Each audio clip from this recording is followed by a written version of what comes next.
आज मी व्हिडिओमध्ये अगदी चटकदार अशी पाणीपुरीची रेसिपी शेअर करणार आहे। त्याच्यामध्ये तिखट पाणी, त्याचबरोबर आंबट गोड चिंचेचं पाणी आणि रगडा बनवणार आहे। अगदी टेस्टी ही रेसिपी लागते आणि पाणीपुरी तर सर्वांनाच आवडते। या पद्धतीने जर पाणीपुरी बनवली ना तर अगदी गाड्यावर बाहेर मिळते ना, त्या पद्धतीने ही पाणीपुरी लागते। रेसिपी शेवटपर्यंत नक्की पहा।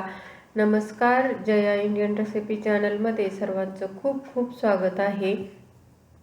इथे मी काय केलेलं आहे, रात्रभर हा पांढरा वाटाणा असतो ना, तो 1 वाटी भिजवून घेतलेला आहे आणि सकाळी मी पाणीपुरी करायला घेतलेली आहे। तर सुरुवातीला आपण काय करूया, रगडा बनवण्यासाठी हे जे पांढरे वाटाणे आहेत ना, ते छान असे शिजवून घ्यायचे आहेत। रगड्यासाठी अगदी मऊ असे हे वाटाणे शिजले पाहिजेत।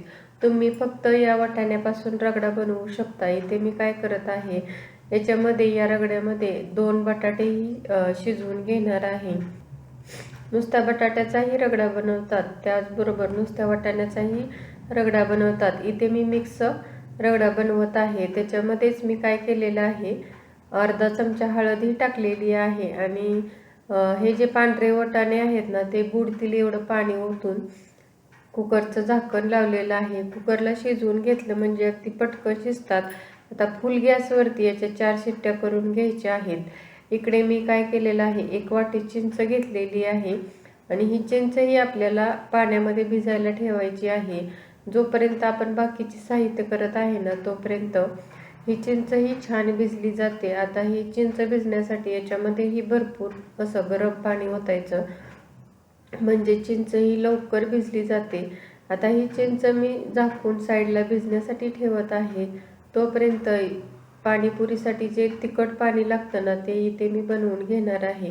त्यासाठी मिक्सरचं भांडं घेतलेलं आहे। त्याच्यामध्ये 1 वाटी मस्त अशी ताजी हिरवीगार कोथिंबीर टाकलेली आहे। त्याचबरोबर एक 10 ते 15 पुदिन्याची पानं ही स्वच्छ धुवून टाकलेली आहेत।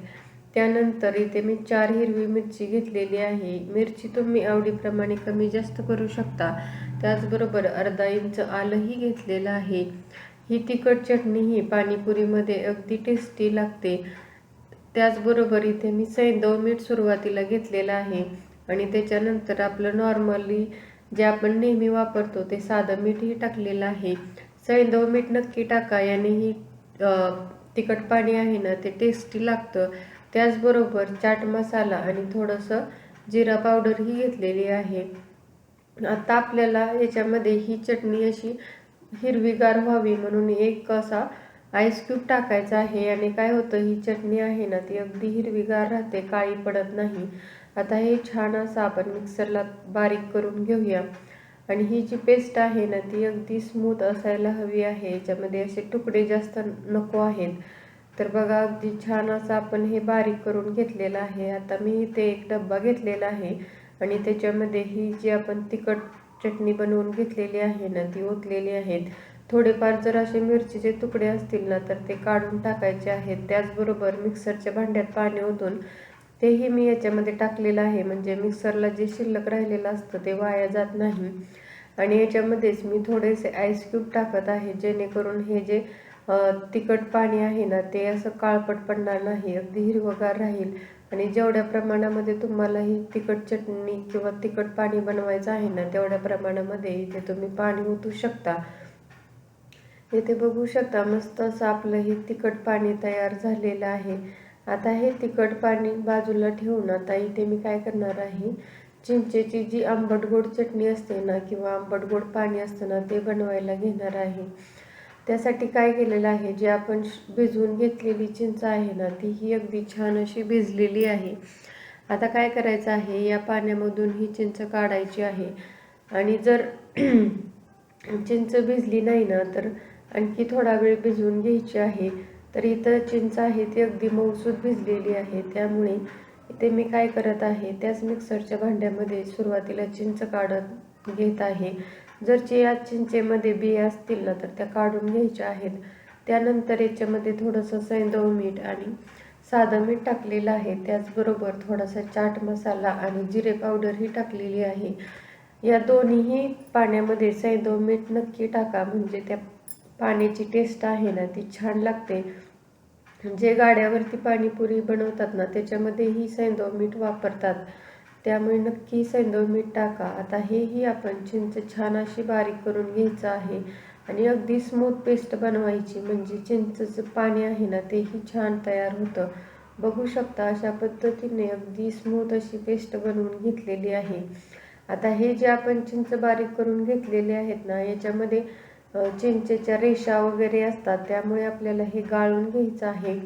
गाळण्यासाठी इथे मी एक अशा पद्धतीची चाळण घेतलेली आहे आणि एका पातेल्यावरती ही चाळण ठेवलेली आहे आणि त्याच्यामध्ये ही चिंचेची बारीक करून घेतलेली पेस्ट आहे ना ती टाकलेली आहे आणि आपल्याला ही पेस्ट छान अशी गाळून घ्यायची आहे, म्हणजे याच्यामध्ये जे रेषा वगैरे असतात ना ते निघून जातील. तर सुरुवातीला सर्व पेस्ट काढून घेतलेली आहे आणि अशा पद्धतीने आपण चमच्याने हलवून घ्यायची, म्हणजे व्यवस्थित अशी गाळली जाते. तर बघू शकता ही आपली चिंचेची पेस्ट अगदी छान तयार झालेली आहे आणि अशा पद्धतीने व्यवस्थित चमच्याने गाळायची.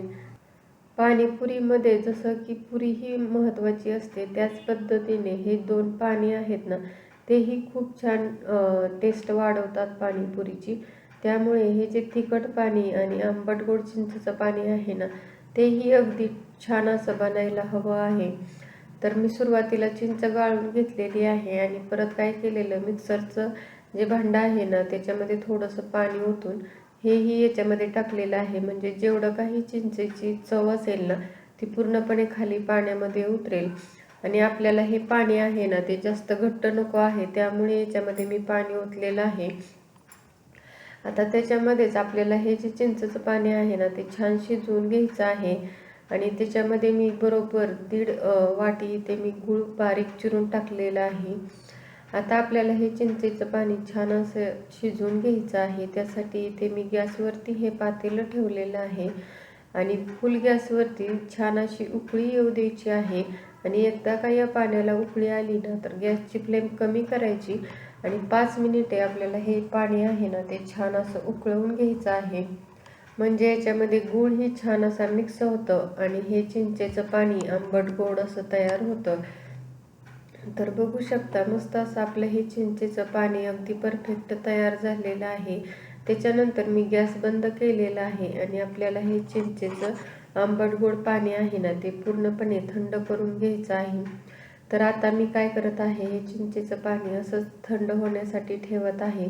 तुम्हाला जर लवकर थंड करायचं असेल तर एखाद्या दुसऱ्या भांड्यामध्येही थंड करण्यासाठी ओतू शकता. आता इकडे कुकरच्या 4 शिट्ट्या झालेल्या आहेत. बघू शकता बटाटा आणि हे जे पांढरे वाटाणे आहेत ना ते अगदी छान असे शिजलेले आहेत. आता एखादं बटाटा मॅशरने अशा पद्धतीने हे मॅश करून घ्यायचं आहे. अगदी छान असं शिजलं ना हे अगदी परफेक्ट असं व्यवस्थित मॅश होतं. तर बघू शकता आपला रगडाही छान तयार झालेला आहे. मी याच्यामध्ये ना मीठ टाकलेलं होतं, ते व्हिडिओमध्ये दाखवायचं राहिलेलं आहे. पण ज्यावेळेस हे बटाटा आणि पांढरे वाटाणे शिजायला टाकले होते ना त्याच वेळेस हळद आणि मीठ दोन्ही टाकलेलं होतं, पण ह्या व्हिडिओमध्ये ती क्लिप आलेली नाही. तर मस्त असा आपला हा रगडाही छान तयार झालेला आहे. जसं गाड्यावरती करतात ना त्या पद्धतीने इथे मी छान असं तव्यावरती हा रगडा पसरवून घेतलेला आहे आणि या रगड्याच्या मध्ये बरोबर गोल करून घेतलेला आहे. त्याच्यामध्ये हे जे तिखट पाणी आहे ना ते मी अशा पद्धतीने टाकून घेत आहे. तुम्ही हवं तर या तिखट पाण्यावरती खारी बुंदीही टाकली तरी चालू शकेल. आणि अशा पद्धतीने आपण या पाण्यामध्ये हा रगडा आहे ना तो छान असा मिक्स करून घ्यायचा आहे आणि इथे आपली छान अशी पाणीपुरीची सर्व साहित्य तयार झालेली आहेत. आता सगळ्यात शेवटी आपल्याला पुऱ्या तळून घ्यायच्या आहेत. तर आज मी इथे पुऱ्या बनवणार नाही, तर रेडीमेड आपल्याला जे पुऱ्या तळण्यासाठी पाकिट मिळतं ना तीच पुरी घेतलेली आहे आणि छान अशा आपल्याला ह्या पुऱ्या तळून घ्यायच्या आहेत. या पुऱ्या आहेत ना त्या अगदी टम्म फुगल्या जातात आणि भरपूर वेळ कुरकुरीतही राहतात. तर मी त्याच विकतच्याच रेडीमेड पुऱ्या घेतलेल्या आहेत. तुम्हाला जर पुऱ्याची रेसिपी हवी असेल ना तर तुम्हाला खाली लिंक देते. तर मी मागच्या वेळेस ज्यावेळेस पाणीपुरीची रेसिपी शेअर केली होती ना त्यावेळेस पुरीही बनवलेली होती. जर तुम्हाला पुरी बनवायची असेल ना तर ती लिंक तुम्हाला खाली देते, ती तुम्ही चेक करू शकता. इथे आता मी ही पाणीपुरी सर्व करत आहे. अशा पद्धतीने पुरीला आपण होल करायचा आहे आणि याच्यामध्ये सुरुवातीला इथे मी रगडा बनवलेला आहे ना, तो टाकून घेत आहे. त्याचबरोबर आवडीप्रमाणे याच्यामध्ये तिखट पाणीही टाकायचं आहे आणि जे आपण आंबट गोड चवीचं चिंचेचं पाणी बनवलेलं आहे ना, तेही टाकून घेऊया. त्याच्यानंतर याच्यावरती अशी बारीक शेव टाकायची आहे. मस्त अशी आपली ही पाणीपुरी तयार झालेली आहे. मुलांसाठीही गोड पाणीपुरी बनवत आहे. त्यांना थोडंसं कमी तिखट लागतं, त्याच्यामुळे जास्त तिखट पाणीपुरी बनवलेली नाही.